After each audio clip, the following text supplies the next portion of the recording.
Hi, everyone, and welcome back to another episode of Pitchside Perspective podcast. This week, we're previewing the busiest time of the year, the festive period. With Mo Salah breaking Liverpool's hearts, declaring that he wants to leave, and Sunderland still applying to be at the top of the league, we break down some of the hot topics that are happening in the Premier League. Are players playing too much, or are fans really happy about it? Sit back and enjoy as we make some bold predictions. 1, 2, 3, 4.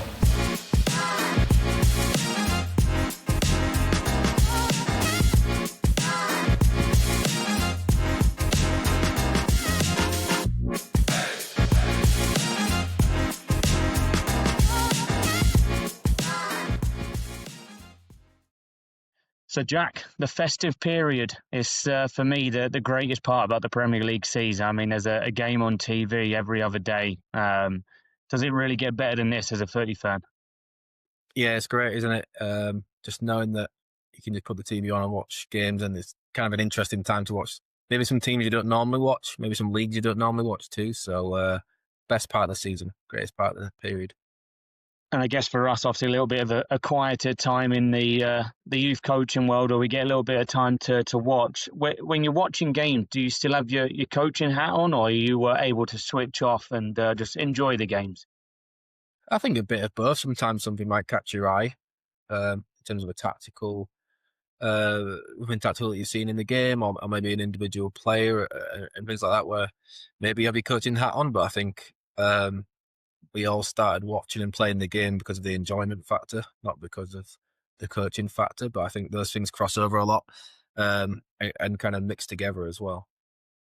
Yeah, I've got to say, obviously, just coming back from returning back to the UK, and then obviously you were over there for different reason in a coaching course. But I have to say, representing the local team where the house is now in Plymouth, I have to say I went to a game, and it was probably a very, very low-ranking game that I've probably been to. It was just route one.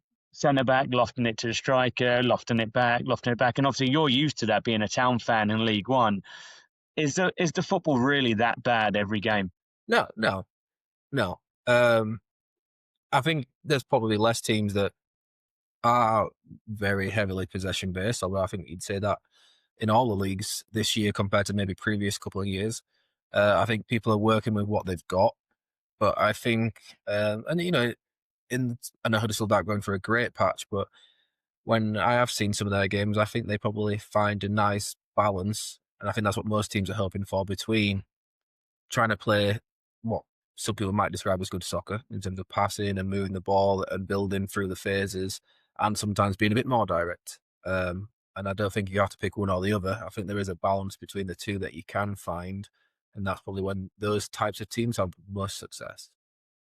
Yeah, I've got to say that there was a little bit of success in hoofing it long most often, as the goal kind of came about with a little knock on and a lucky cross in and finish. But it's interesting you see that and go like, "Oh, it's a low level game," and not. I sometimes I find those games can be really entertaining, especially when you have that centre back and centre forward battle that goes for 90 minutes, and then you just see these two guys just kind of really scrapping it out over and over again, just trying to get one over on each other to, and as a defender, it's tough, right? Because it only takes that one moment where the striker wins the flick on and gets it right, and his teammates are making the runs and it's back of the net. You could have done 20 great duels where you've won every header and every challenge, and then one doesn't go your way and it results in a goal. And that's the one that everybody remembers after the match. I've got to say as well, like, whenever somebody over here in the US will say to me, like, what game should I go to? I'll always tell them to go to like a local team rather than Premier League sometimes, because like I went to Home Park, Plymouth Ground, and like I'm 7 or 8 rows from the front, and you can hear you're almost part of the game because of how close you are, and you can just hear like these centre backs just like screaming their heads off for 90 minutes, and you feel almost like you could literally touch the blade of grass. And it's one of those as well that, like, they're a League One team now. Plymouth are a somewhat decent club, known a little bit of history. But the one thing that I really like, that, and I didn't do it myself, but as a first-time visitor to the stadium, they offer you a free stadium tour before the game, a free meet and greet with the players. And I'm like, that needs to be spread across more teams in the UK, because I feel like you don't. If that's Chelsea, Man United, Arsenal, you're not getting those perks of a free stadium tour. So I think that's what sets the lower league clubs apart. Yeah, and I think with Plymouth, I think they have to think a little bit outside the box in terms of these first time visitors. How can they attract them to keep coming back? Obviously, their location is a real difficulty, isn't it, in terms of getting players and supporters? It's the away day that everyone dreads because of the journey there. So they probably have to do things a little bit differently to most clubs in terms of getting people in their seats at the ground. And word of advice, if you do go to home park, keep an eye out for the seagulls, because they were on the prowl trying to get everyone's chips. But since we last spoke, I'm trying to claw my way back into the lead for the Guess Who challenge, but you're still ahead in the leaderboard. My turn this week to challenge you, so hopefully you're ready. Okay. So clue one: this player played over 400 appearances in the Premier League, is now retired and managing in the EFL League One. Yeah. So there is a couple of big names in League One, right? Of former players who are still pretty young. Jack Wilshere obviously being probably the biggest name, but I don't know if did play 400 games. He had a lot of injuries. And then the other one, because you got your Plymouth shirt on there, Tom Cleverley, right? Could be. And I feel like he's probably more or less, probably not as good a player as Jack Wilshere, but probably played more games because of the clubs that he moved around to. So I'll go Tom Cleverley. Locking in Tom Cleverley. We'll see if that changes with clue two. Okay. This player finished his career at the oldest team in the world, the oldest professional team in the world. Well, I don't know what the oldest team in the world is, although I know Sheffield FC claims to be the first ever football club. And I played at their little ground and it's painted everywhere. What I will say is the key word in there is the oldest professional team. Yeah, but I don't know what that is either, so... Take your guess. I have no idea. Is it even in England? Or is it abroad? In England, yeah, in England. Yeah, I honestly, I've not got a clue what the oldest... Bolton? I know Bolton have a really strong history going all the way back. But then I couldn't tell you if Tom Cleverley finished at Bolton or not. So I'll stay with Tom Cleverley just because that clue's given me nothing. Sounds good. Well, we'll come back at the end and see if you get it, and or see if you've sneaked off into the sunset of the leaderboard. Yeah. But I think the first question I want to ask you and get your opinion on, Mo Salah. Is he a bit of a fool for coming out and speaking how he has? Well, I wouldn't say fool. I don't like what he's done, but I think it's done for reasons, right? I think he knows what he's doing. So in that case, he's not a fool. I think he's trying to manufacture a way out of there. I don't think this was the way to do it, but I think he knows what he's doing. Him and his agent know what he's doing. I think it's a calculated move. But has he not tarnished his reputation with the Liverpool fans now? That's why I say that. Yes, right now, but in 5 years and 10 years' time, when people look back, they're not going to remember this, are they? They're going to remember him winning league titles and scoring goals. So it's probably disappointing. I mean, I'm sure Liverpool fans are really disappointed in it, and the club are. But I think it's kind of like, honestly, I think we've probably seen him play his last game for Liverpool. At least that would be my thought if I was the manager, and even as a fan. If I was a Liverpool fan, I would probably go, it's a shame because he's been a great player, but he's not bigger than the club. No one ever is. So if you're the manager of Liverpool, you're Arne Slot. He's just come out and said that. He said the club have thrown me under the bus. They've done this and that.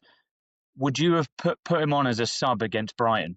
Would you accept maybe having a chat and then putting him back in, or would you say no, done is done?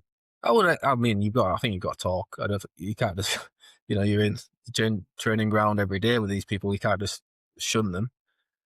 But I think the discussion will probably be like, do you want to leave or not? And if the answer is you want to leave, okay, then maybe he should go to AFCON early. If he doesn't want to leave, is there a way back into the team for him?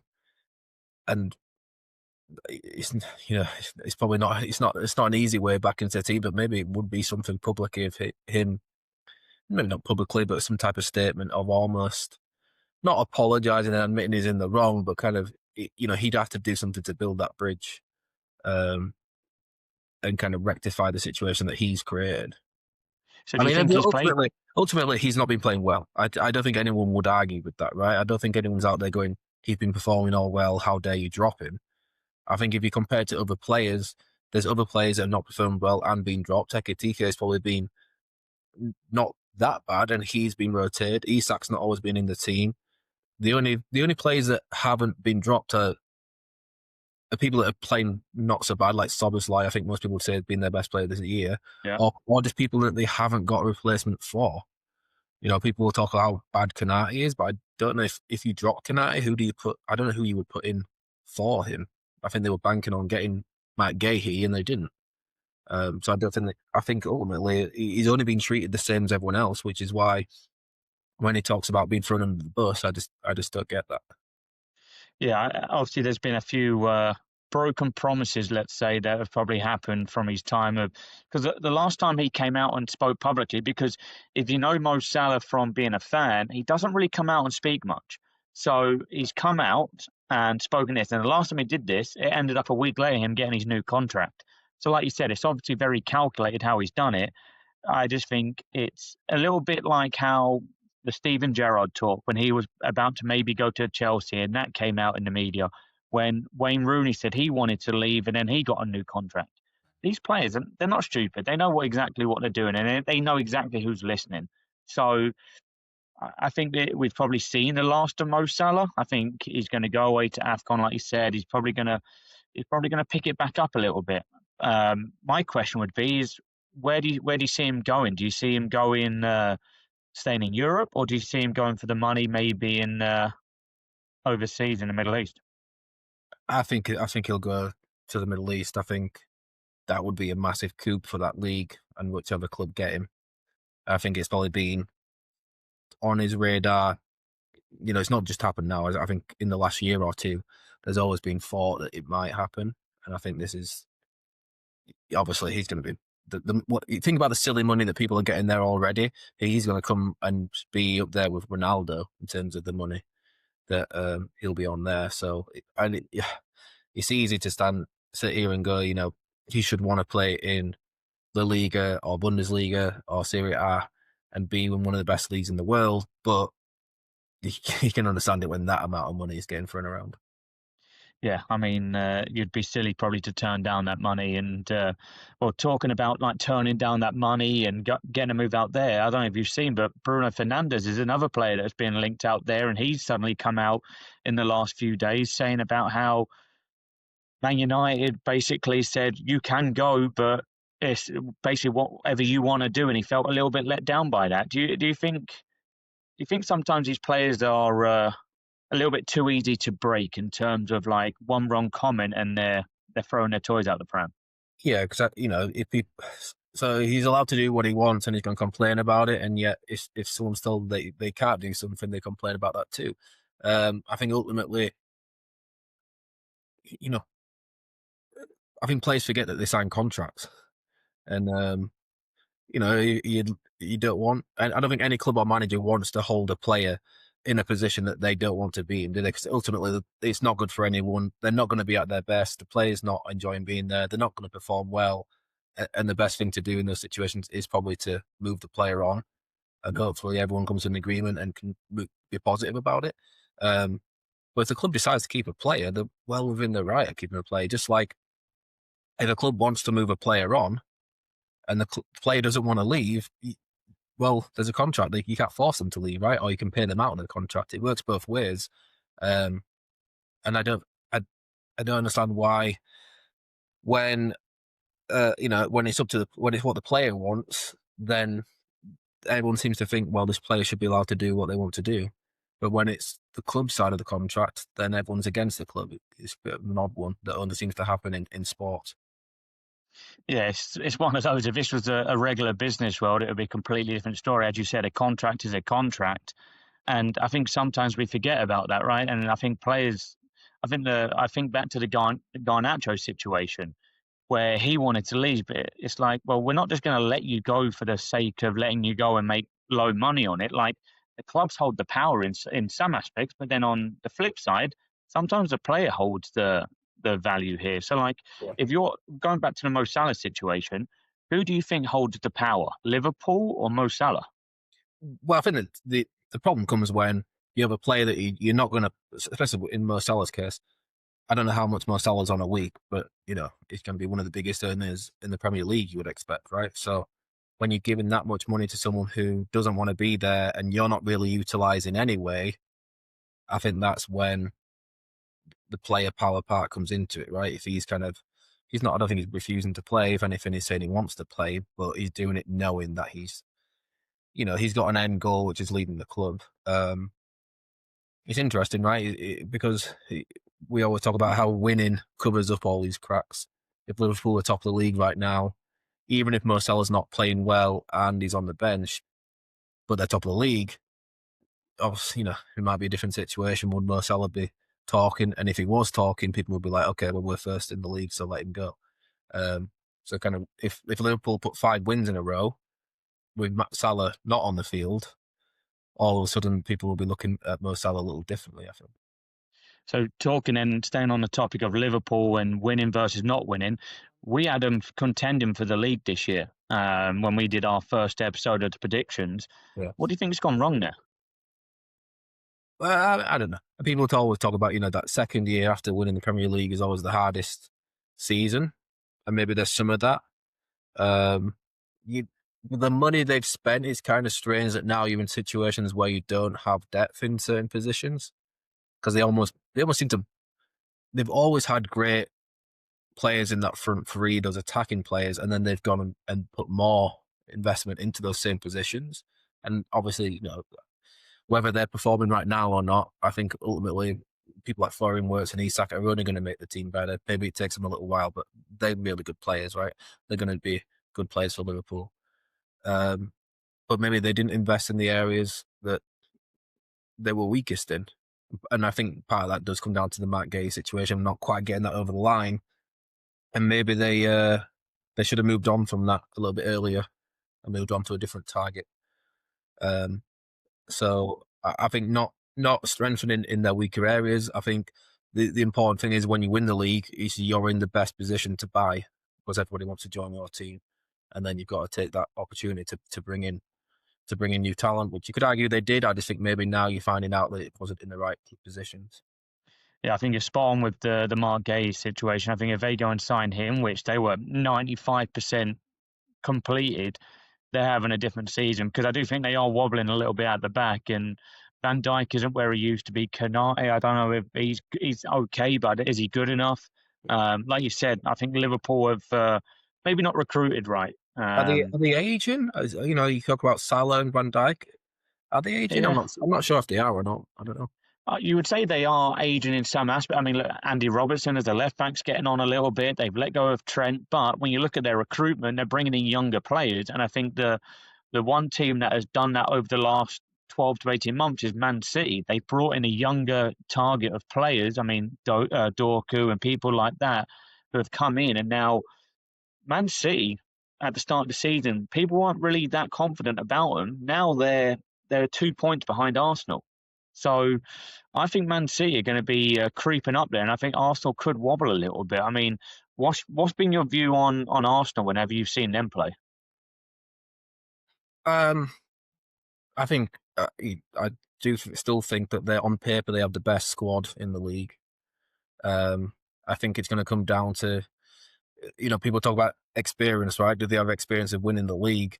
But the truth is, not many teams do have experience of winning the league until they win it. So, you can probably go back to like the old Man United teams, and I think Cantona was their guy, right? That got them over the line. He won the old Division 1 with Leeds, I think, before that. So they had that one player with experience who kind of dragged the others along a little bit. Do Arsenal have that figure? I'm not sure to bring some of those younger players who aren't necessarily young anymore. They just haven't been champions of the league. So, and I do think that as that pressure comes, the fact that they've got so close in the past and not good over the line, definitely kind of raised its ugly head a little bit and probably becomes part of their mindset. So let me put you on the spot here. If you're the Arsenal manager and you're allowed to pick one Arsenal player from the last time they won the league and put him in your squad today, who would that person be to go and win you the title this year? Well, I mean, in terms of just being an unbelievable player, you'd pick Henry. I think everyone would pick Henry in terms of talent. I think in terms of a leader that's going to get you over that, maybe drag the others along. Patrick Vieira was a great captain and leader for them. So I'll probably go with him. Others might say Tony Adams, I think, but I think he'd get found, he'd probably struggle Yeah. with the modern game. Some Yeah, I old heads think might not like me saying that, but it's the two that came to my mind were Vieira and Henry, because for years we've questioned, can Arsenal score enough goals? And Gyökeres has come in, and I don't think he's quite really hit it running. He was supposed to be their talisman. It hasn't happened. Whereas like Declan Rice is almost moulding into a Patrick Vieira, that strong box-to-box centre midfielder. I think he's one of, if not their best player this season, Declan Rice. So yeah. I think I if think you that's a add a skill little bit set. more firepower. Yeah, I think Declan Rice has been good. I think it's a big reach to start, comparing him to Vieira. It is, but you can see that he's now become a leader at Arsenal. He's going to be the future captain there. He leads by example. He puts his heart on his sleeve, and he has a lot of traits I think similar to Patrick Vieira. Yeah, see how consistently he can do it and see if he can take him to the league title, first of all, and then maybe those comparisons might start happening. And we say this about Arsenal, and sometimes we talk about Arsenal as like, oh yeah, back when they used to win the league, they didn't win the league that much. No. So, and I think some people get misunderstood by that. Is like they weren't a massive title-winning team. Man United obviously dominated. Arsenal had their fair share of title wins, but when we talk back at like days gone by when Arsenal used to win the league, it's been a long, long time since Arsenal have won this league. And Yeah, would I like to? how many times have they won the Premier League? I want to say maybe 3, 4 times max. I think. I Both mean, the teams last year was 03, 04, I think. Yeah, yeah. I think they So, almost had like two generations of two kind of different teams that won it, right? Like, well, yeah, here's a stat for you, though. So, 70% of teams that go on and win the league are in first and second position come this period, come yeah. Boxing Day, give or take. So, you're talking Arsenal and Man City are really the only two that can go on based on those stats. But do you see a Villa, a Chelsea creeping in there? No, because I think even in recent weeks, you've seen how Chelsea and Villa can all of a sudden have great results, but all of a sudden just drop points in situations where people who win the league don't lose those types of games. So, I um, said I agree with you on Chelsea, but Villa have picked up a lot. Like when they started the season this year, they were on the struggle bus, and now all of a sudden they've won many games in the last like 9 or 10. And if Arsenal go and lose at the weekend and Villa win, and I think Arsenal Villa is coming up soon as well, that's a 6 pointer. I think. How good would it be if Unai Emery came back to his old club and said, "You shouldn't have let me go. I've just beaten you now, and now I'm ahead of you in first place." no, I mean it'd be great for Villa. Like I think we all enjoy it when someone different wins a league, right? Unless it's our own team, we'd like our own team to win year in year out, but we like that, and that's a good thing about Premier League compared to maybe some other divisions is that you don't just see the same one or two teams winning every year. Well, I do. First of all, I think if Villa won it, I don't think that Unai Emery thing happens, right? Because ultimately, in that time and place, the right thing was to move on from him. Since then, he's done great at Villa. I don't see Villa winning or even competing at the end of the year for the league title. I think, yeah, definitely they could finish third or fourth. But I still think even if they finish third, they're going to be 8 points, if not more, behind first place. Yeah, slowly, once you get through the festive period, that gap between all of those teams and that like top 8 or 9 starts segregating a little bit further. I mean, like right now, you look at the league, and me as a Man United fan, I sometimes get hopeful that we're only so many points off the top. But once you get through these games, because they come thick and fast at you, there is that disparity between the league position. So I agree with you. I think it is Man City or Arsenal to take it. I'm just pleased that it seems like there's going to be more of a title race rather than just one team steamrolling. Yeah, definitely. Although I can see Man City going and just. I, I mean, I think they've been doing it kind of under the radar quietly anyway because people have been focusing on Arsenal. But Man City they can just churn out results, can't they? Especially when they got Haaland banging goals in. you could see Man City easily winning 5 games in a row, if not more. Whereas if Arsenal, especially recently, you can see them, winning 3 games in a row and then drawing against anyone, Or even look at the Wolves game, 2 own goals. Like, Yeah. Obviously heartbreaking for Wolves. But if you're an Arsenal fan, are you worried? Like, when you see that game, you probably should be, right? Yeah, I mean, when you look at Man City in the last 5, 6 years, they get past this festive period, and all of a sudden they turn on the jets, and Yeah. they're pushing win after win after win.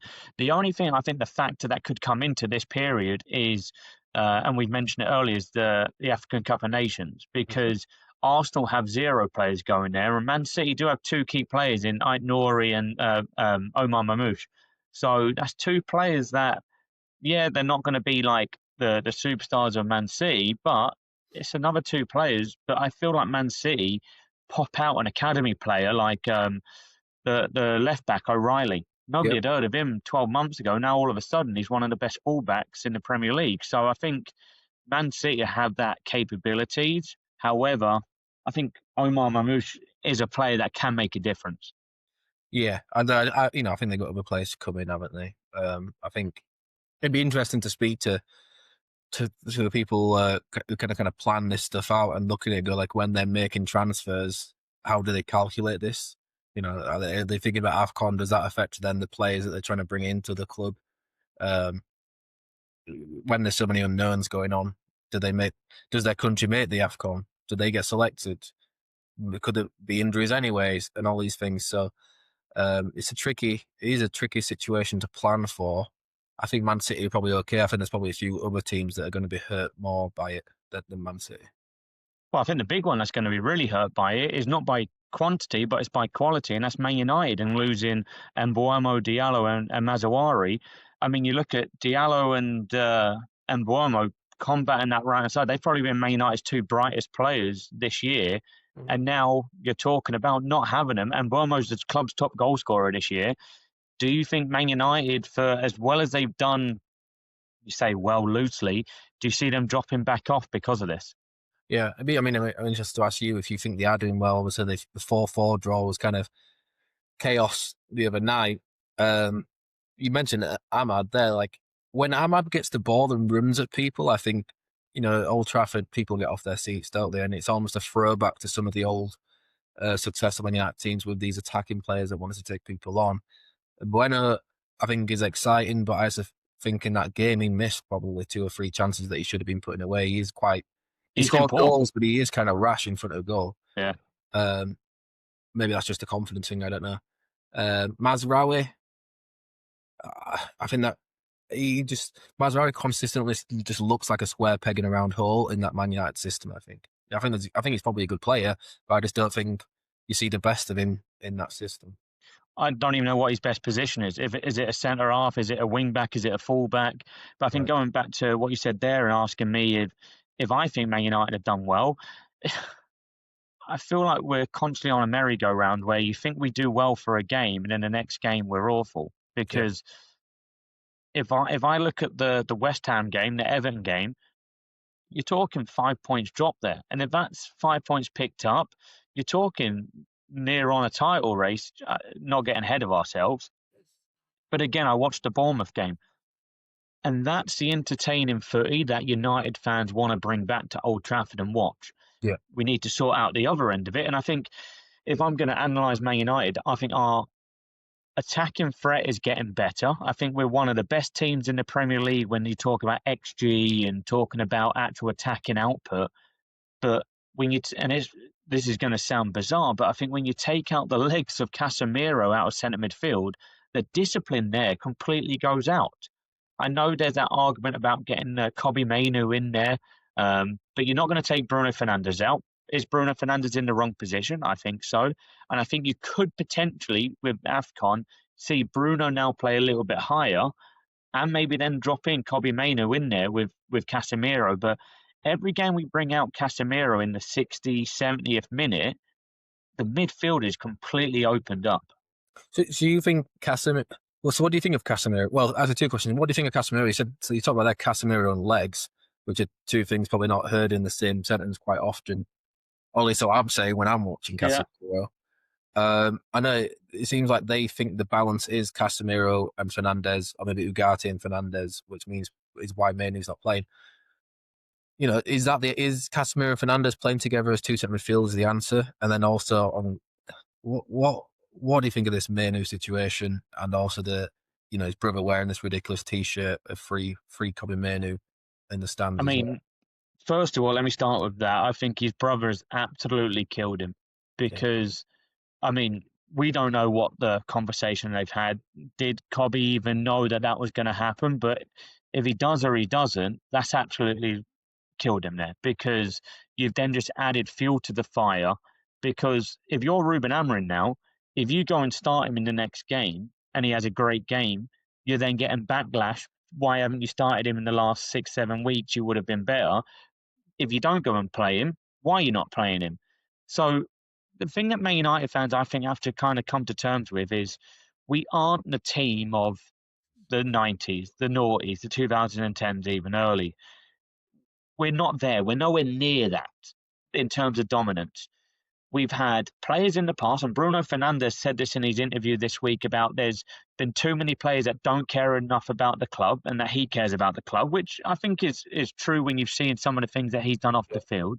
But it's been clear in the last 3, 4 years, there's too many players that are show ponies who don't give a toss about Man United. And slowly Ruben Amorim and the club are getting rid of them. But I feel like sometimes Man United fans expect an overnight success and that we're just going to turn it around. You get rid of Rashford, you get rid of these players, and all of a sudden everyone's happy and everyone's happy as Larry. It's not going to work like that.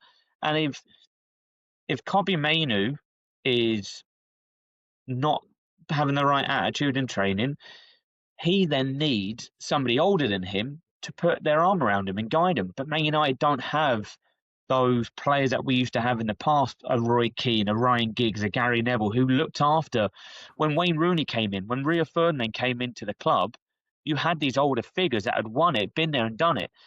The only one we really have, to me, is Casemiro, who's gone and won multiple Champions League, La Liga titles. He's probably the only person there that could put your arm around somebody and say, this is what you need to be doing. And I think the Yeah, resurgence of Casemiro in the last 12 months, it's clear to show that if you work hard enough for the club, you can get your chance again. So that's where I ask myself the question, is Kobbie Mainoo doing enough off the field, or is it actually deserving that he's not playing it? well, I think there's a lot of unknowns there, right? You're talking about if Mainoo is doing this, Mainoo is doing that. Nothing's ever come out about Mainoo not training well or complaining. You kind of hope in a way that his brother went and just did this without telling him, because if Mainoo did know about it and didn't put a stop to it, then that's a problem. That's I his mean, career done. it's a problem either way, right? I mean, Yeah. hopefully after the game he saw that and he went up to his brother and was like, "What were you thinking?" Like, The thing that isn't helping the situation is players similar in similar situations, McTominay, Hoyland, people like that have gone to places like Napoli and ended up being Serie A Player of the Year and McTominay, and now he's being nominated for the Ballon d'Or. So if you're Kobbie Mainoo, you're probably thinking, if I go somewhere else, could I actually progress my career and then maybe come back to the Premier League? it's basically because Mainoo's not been given. I feel like McTominay probably got more opportunities than Mainoo. I Yeah, think Mainoo's only 90 minutes was against Grimsby in the cup, and then people who probably aren't Mainoo fans will probably say, "Well, yeah, look what happened there. They lost to Grimsby." So he had an opportunity, if you want to call it that, and he didn't take it. I think it comes back to the system again a little bit in terms of, is Mainoo one of Man United's top 10 players, just ability wise? I think most people would argue yes. Why is he not playing? Well, because you're only really playing two central midfielders. And if you were playing a more traditional system, if you like, if you were playing a 4-5-1 or a 4-3-3, you probably have Casemiro sitting in holding with Fernandes and then Mainoo next to him, and then he's in the team. But with the way they play, it's pretty clear he wants one more defensive minded midfielder, yeah. more attacking minded midfielder, if you want to call him that. And then so Mainoo, in his eyes, is this more attacking midfielder, then what? He has to push Fernandes out of the team, and that's not going to happen. So if he's looking at that situation going, well, if it's me or Fernandes and he's the club captain and plays week in, week out, where does that leave me? If we're 1-0 down and I have to come on with 10 minutes left to try and get the winner, that's my job.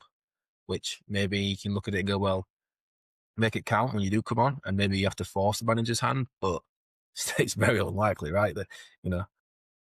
Well, it seems Ruben Amorim's very stubborn in his approach. So if he has one way of looking at it, he's not going to deviate from that. And it's been clear to see in terms of how he's played his system. So if Bruno's his man to play and occupying that number 8 role, that number 6 role, then it's going to be Bruno. So Kobbie's almost got a hope for an injury to then get put in. Yeah, or like I said, with this AFCON thing, and Bueno's gone, Ahmad's gone, does that create opportunities for Mainoo? I don't think he's in his natural position, but maybe it opens something up for him and replaces Bueno. I think for me, you're right there. I think if I'm looking at that attacking front three, for me, I would put Cunha as your number 9 because I think Sesko's still figuring it out. Oh, no, if Sesko's fit, Sesko should be the 9. But then I'm just like, for me, the one player that I've really enjoyed watching in the last couple of weeks is Mason Mount. I think he's looking back to his best, and he's got that energy and that buzz about him that you kind of need in that system. Yeah. Like, I almost think Mason Mount could probably play in that position Bruno Fernandes is, because you've got a little bit more energy and a bit of a tank there. Whereas, like, so for me, if Sesko isn't fit to start this weekend, I go Cunha as the 9, Mount and Bruno behind him, and then Kobbie and Casemiro. And I think there's going to have to come to a point where Ruben Amorim's got to give Kobbie Mainoo a chance. But is that going to be too soon? I think back to when we had... you got AFCON and you got a busy Christmas period. If it doesn't happen in these next few weeks, then it's not happening, is it? So I think for Mainoo, and I think that timing actually works quite well for Mainoo in terms of, well, between now, January transfer window, let's say like midpoint of that January transfer window, if I'm still not getting an opportunity, despite all these games that are coming thick and fast, despite AFCON, and I'm still not getting in the team, all right, now I need to, at the very least, go and learn until the end of the season and then reevaluate things there. So it was interesting. Obviously, I was before this episode, I was looking at a little bit of research behind like rotation of players, because there's a lot of teams who stick to their strength of who it is. Like Crystal Palace, for example, just stick to their starting 11, and unless there's an injury, is only when they change it. But the golden number is around 4 to 6 changes every week or every game to maintain the fitness level and the performance standard. And any team that's doing more than that typically drop points. Optastat was saying. Do you think the Premier League need to be taking a leaf out of some other European leagues and giving the players a bit of a break? I'm on the argument of saying no, because from a selfish point of view, I love watching the games over the Christmas period. I personally, I would say no as a fan, right? For the same reason you're saying. I think the games are going to be played at some point. So does having a break of the Christmas period just kind of fill up the calendar in other places anyway and make those weeks just even fuller? Or are you playing into longer? I think one thing, people didn't expect, they brought in, all right, you'll have more subs, right? You'll have 5 subs, and I think people saw that as going, okay, that's going to take the physical load off players. I think it's probably had the opposite effect, where now the last 20 minutes of games the intensity is so high because there's 10 players on the field that are fresh, 5 from each team. And then the other 5 outfield players are kind of trying to keep up with these guys that are just coming on the field. I think that was probably an unexpected result that people didn't consider, right? Traditionally games in the last 20 minutes would slow down a little bit as people are tired, whereas now they're not slowing down. Yeah. And you've still got half the people out on that field that have already played 80, 70 minutes. So I think sometimes these changes come from good ideas or positive aspirations, but then actually there's some negative effects that people didn't expect in the end. I think one thing is clear in this festive period is teams start getting found out. If you're near that relegation zone, if you're fighting a battling season. I mean, Wolves, to me, they're down. I mean, you can't go 16 games and not pick up 1 win. That's embarrassing. And if you're in that like 8th, 9th, 10th position, if you've got 3-4 games over the next couple of weeks and you don't pick up many points, you ain't getting back into that top 8. Like, you look at, say, Sunderland, for example, they've been punching above their weight. They've now got 6 players off Africa Cup of Nations. Like if they start now dropping the points, it's then going to be hard to catch back up into that top. So I think whether you're fighting at the top or you're fighting at the bottom, I think this is a make or break part for every single team. Yeah, I think with Sunderland, obviously, huge win against Newcastle in the derby, and I think with Sunderland it's a little bit different because the reason they're doing so well is, I'm not saying they don't have talented players, but it's not because of these players are just world beaters and they're going to lose these world beater players to AFCON, is it? It's something different to that. It's the team, it's the group, it's the manager, it's their approach, it's their spirit, and that's only going to be heightened after the beating Newcastle in the derby. So, I think that could still carry them through this AFCON. And then obviously when their players come back, it feels like you just made 5 new signings. Yeah. By the way, did you see the video going around of the Sunderland fans singing their song at the Stadium of Light after the Newcastle game? If you haven't, go on YouTube and search it because it is like it's tingling. I had goosebumps watching it. I mean, you just think Sunderland have been battling since they've been out of the Premier League, and now to come back over the last few years here and there, noisy neighbours Newcastle be the new shining toy in the Premier League with all the money to go and beat them. What a feeling. And that just shows, I think, how good this Premier League season is, that you're getting these. I don't think there's any guarantee in any games. Even if you're Man City, Arsenal, there's been no guarantees. And except if you're yeah. But I just think this next couple of weeks is really going to showcase if you're up for the fight or if you're not. And what I would say, I think it's 60% chance of relegation if by Boxing Day you're in that bottom 3. So Wolves fans, I would definitely say get ready for the championship. I think they're already planning for that, aren't they? Yeah, and I think that's why they've made their appointment on Rob Edwards, somebody that can potentially, he had the history of Luton getting them up, so they've already pre-planned what next year looks like. I don't see Scott Parker lasting much longer. And I think potentially Nuno at West Ham is coming under fire. I don't think that was the right appointment for them, but I think if come January 1st, I think there's going to be 1 or 2 managers sacked in these next couple of weeks. Yeah, well, I mean, I guess with so many games coming thick and fast, if you lose you could just in the space of 2 weeks, right? You might lose 3 or 4 games. So yeah. Like I'm looking at the league table, like Leeds United, they obviously had a word of their manager before the Chelsea game. They go pull out that result, they get a draw in their next one, and all of a sudden they're looking a bit safer. But then you go and look, like you said, you go and lose your next few games, and you've had it. Yeah, so I would definitely say it's going to be an interesting couple of weeks in the festive period. But the one thing I wanted to finish on, a very big disappointment. 1 game on Boxing Day in the Premier League. And I know it's not all about the Premier League. You've got the Championship, League 1, League 2. But because of the TV deals and they got to have X amount of games over a weekend, that's a bit poor for me. I feel like there should be more games on a Boxing Day. Yeah, I mean, I agree. It's disappointing, I think, for football fans, but I think anyone who's kind of fighting for tradition, you spoke about the busy Christmas period. We talk about the FA Cup and how they got rid of replays and how their semi-finals being played at Wembley, and for the traditionalists, they don't like these things, right? And I'd probably put myself in that camp too. But I think we're fighting a losing battle. You're fighting against millions of pounds and dollars to be made. So it's tough, but yeah, I think it's the way things are going. But hopefully it means more people, more families, day after Christmas, getting out, going and watching their local teams, whether it be Championship, League 1, League 2, or even semi-pro conference teams. So yeah. When you were back home, would you go Huddersfield games on Boxing Day if they were home? Yeah, if they were home, we'd go to the Boxing Day games. Yeah. What was it? I've never been to a Boxing Day game. What's the atmosphere like? Are people nursing hangovers from the day before? Is everyone like full of cheer?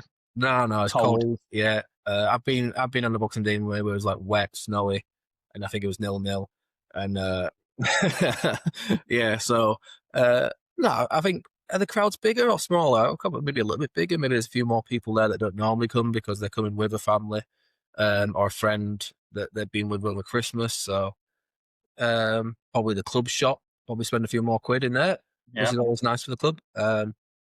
But yeah, good. I yeah. think again, it's tough that it's disappointing that there's only one Boxing Day game. So I think it is I think the English leagues more than other leagues have these traditions, and I think it's very easy just to let them slip away, and then years later look at it and go like, "Oh, that was quite good, right? Why did we let that go?"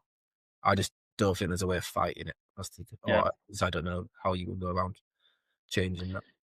So definitely looking forward to the next few weeks. Lots of games. But before we come to an end, how confident are you feeling that Tom Cleverley is the man of the week?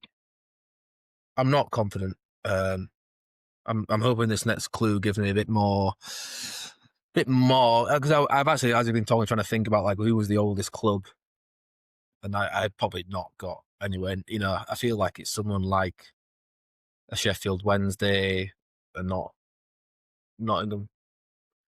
Notts County's an old one. I think Bolton's an old one. I think Sheffield's an old one. Who else is Preston? I think Preston's an old one. So I know that. Yeah. Well, I'm not going to agree or disagree on any of these because then that would be another clue, and I see what you're doing here. All right. Okay. Bit of integrity, all right? So, Yeah. clue number. Well, I'll remind you of your first two clues. So, clue one, that this player had made over 400 Premier League appearances and now is a manager in League One. Clue two, this player finished their career at the oldest professional football club. Yeah. Now, you're locked in, Tom Cleverley. We'll move to clue three. Clue three. This player was part of the Bolton team that qualified for the UEFA Cup. Kevin Nolan. Okay. We're locking Kevin Nolan. Let's see if you're going to change your mind because clue four might throw it out there. This player made multiple England squads but never earned an England cap. Ooh. All right. Well, so Wilshere, I'm pretty sure played for England, right? Cleverly, I'm pretty sure played for England, got a cap. Kevin Nolan, I'm sure, is a League One manager, but I can't think. I just remember. I'm just picturing him as a League One manager, but I can't even remember who he manages. But Do you think he played for England? I think Kevin Nolan played for England. Well, I think it would have been tough because I actually think he was a really good Premier League player, right? But think about the other central midfielders at that time. Similar period as like a Gerrard, Lampard, Scholes, and all the rest of them. So it would have been hard for him to get in. So yeah, I'll stick with Kevin Nolan. Okay. So last clue. The current Northampton manager learned his trade under the coach of Sam Allardyce. He went on to manage Leyton Orient, Notts County, and is now obviously the Northampton manager. I'll stay. I'll stick with Kevin Nolan. There's nothing there that's making me change my mind, so I'll stay with Kevin Nolan. Well done, Jack. 3 points this week. Kevin Nolan is the man. I'm just going to add up your scores. I'll be honest. When it first started, I was like, "Oh, this is either Jack Wilshere or Tom Cleverley." But obviously, the Bolton one. The Bolton clue is a big clue because I think if you think of Bolton icons, he's the first person almost that comes to mind, isn't he?